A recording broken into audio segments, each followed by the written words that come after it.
The main thing I'd done this week is a Netflix documentary called Trainwreck Woodstock 99. Mate, I watched this afternoon. My God. So, what a train wreck. It really was. So do you remember the documentary Firefest? You'll remember it, right? Yeah, I remember that one. That's nothing. It's like Firefest, but this is so much worse. Really? Woodstock 99 was... It's notorious. Yeah. See, I didn't know. The Fall of Humanity it was called in the papers. Basically, yeah. So it happened before I was really into the kind of music scene, because it was 99, so I would have been about 13. So I wasn't quite aware of anything happening. Before I were born, that. Oh, yeah. Yeah, same. So it's a 3-part series. It's 1 hour is based on each day of the festival. And so what they were trying to do is recapture the spirit of Woodstock back as it was in the day. And now it ended up being, they hosted it on complete tarmac in this airplane hangar, this military air base. Military base, yeah. As far away, as far removed as you could possibly imagine the original Woodstock. It was New York State, wasn't it? Yeah, I think somewhere up there. Just blazing hot, no shelter, nothing. And as they were putting this together, they sold the rights, or they had to give up the rights to the food vending. I don't know if it was part of the contract with the state that they had to have local food vendors, whatever it was. They didn't have any control over how much the food was being sold for, and it was completely extortionate. So bottles of water were like $4. The entire thing, the entire thing was a complete money-making scheme. And again, just not even slightly, not even remotely in the spirit of the original Woodstock. Yeah, which was peace and love, wasn't it? This was not peace and love. So they put together the lineup, which was, in fairness to them, it was what was popular at the time, but it was a lot of new metal acts, rock. So they had three metal acts as the headliners, or very near the top of each act each day. And now the first day, so the first hour I watched it, I was like, this doesn't seem so bad. Like it's quite rowdy. So Korn start playing, and throughout the thing they say, they're interviewing the audience, and they're like, who are you coming to see? Who are you coming to see? And everyone's saying Korn, Korn, Korn. Korn come on, and the entire floor, 200,000 people, whatever it is, the entire thing becomes a mosh pit. And they're all talking about, how awful it is and how this has descended into chaos. I'm like, it seems pretty rough, but it seems like a fucking good show. And I don't really know what this documentary is trying to make out like. Everyone's just kind of dancing and moshing, and that's just how it is. I was like, well, I don't need to watch this kind of thing. Then we get on to day 2. So day That's what 2, I were like as well. I was like, this isn't so bad. Yeah, it looked kind of fun. I would have gone. Take my own food, I'd have been fine. So by day 2, there was no working toilets. There was shit water all over the floor. All the drinking water was contaminated. Scorching hot. It was something like scorching hot. 1999. It was like 100 degrees. People were passing out. No water to be had anywhere. So people are already kind of pissed off, and they're not well, and they're on day 2 of this binge and staying up. And so Limp Bizkit come on as the almost headliner of the second day and riled them all up. They played break stuff, and they did start to break stuff. So they also were pulling rigging down, weren't they? So at this point, they were climbing up the sound towers.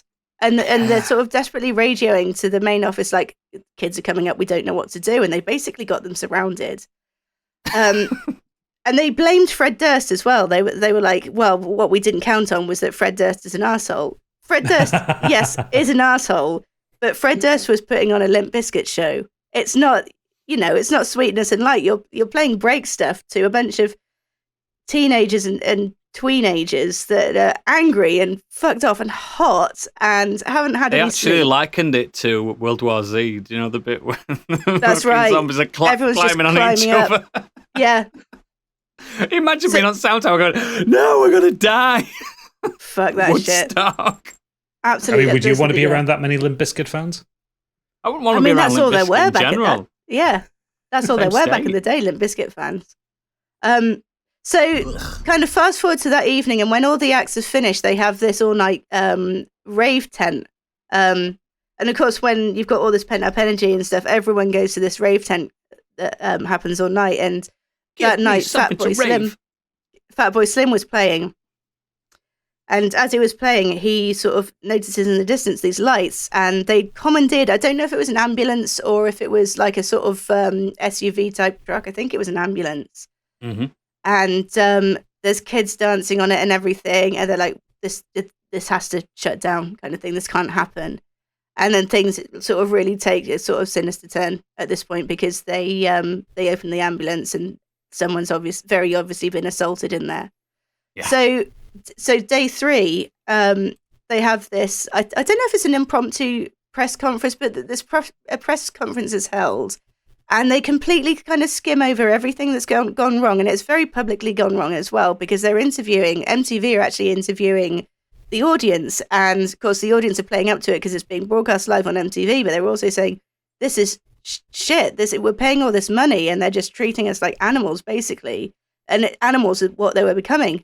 But they do this press conference, and reporters have got hold of this information. Like, what are you doing to keep the crowd safe? What are you doing to look after people? What are you doing about water and people passing out? They're like, well, it's just a few bad apples ruining it for everyone.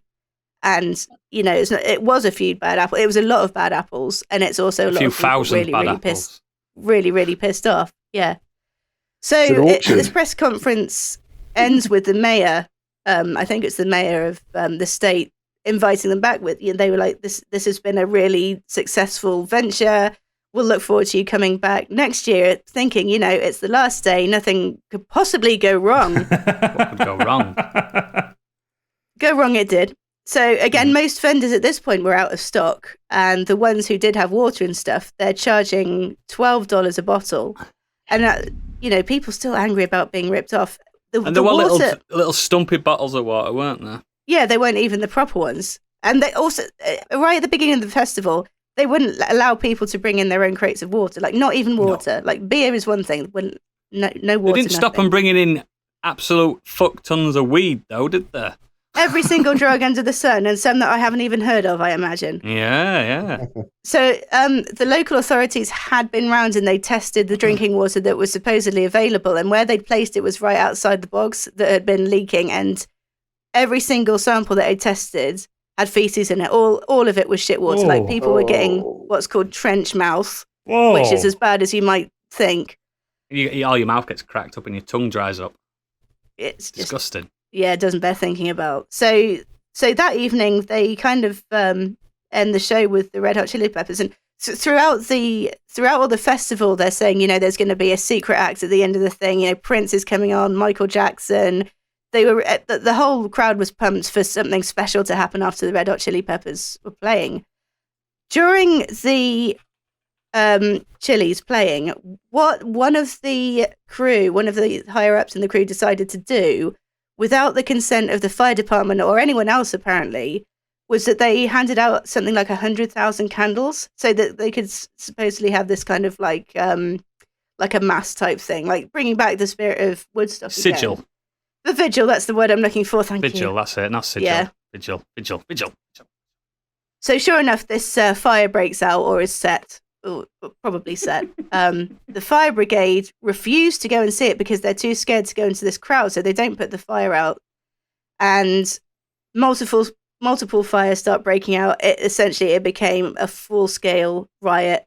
Walls were being broken down. An entire lighting rig is brought down, like one of those huge ones. The merchant vendor village was completely flattened. It went completely into a sort of mob mentality. People just became tribal. They became animals. It was just Lord of the Flies, and I think ended up. The actual documentary didn't go into the people that were like, I think it was like 200 people were arrested for. What did they say? Dark Ages style raping and pillaging. Yeah. Which is fucking disgusting. They sort of... they went animalistic. These people just went insane. And they all blame it on mescaline and drugs and stuff like that. It's just, fuck off. Well, it was a combination of that, and then everything got out of hand, and it just shows how quickly things do get out of hand when, everyone's doing it, you just join in, because they're robbing these vendors blind. They're ripping up the ATM machines. They're smashing them open. Everyone's stealing money. Like, you wouldn't think of doing that if you're just walking down the street, but everyone else is doing it. So just join in. And what they also didn't, I looked this up after, and I don't think they touched on it on the show, was there were multiple deaths as well. Yes. I don't think they even said that on the documentary. Yeah. But it's just absolute, like, I have not seen anything like it. This documentary is incredible, just to see how quickly things can descend into chaos when you just completely misread your audience for a start, when you treat people like animals and you just don't have the infrastructure to deal with what could possibly happen. It's unreal. I can't believe it.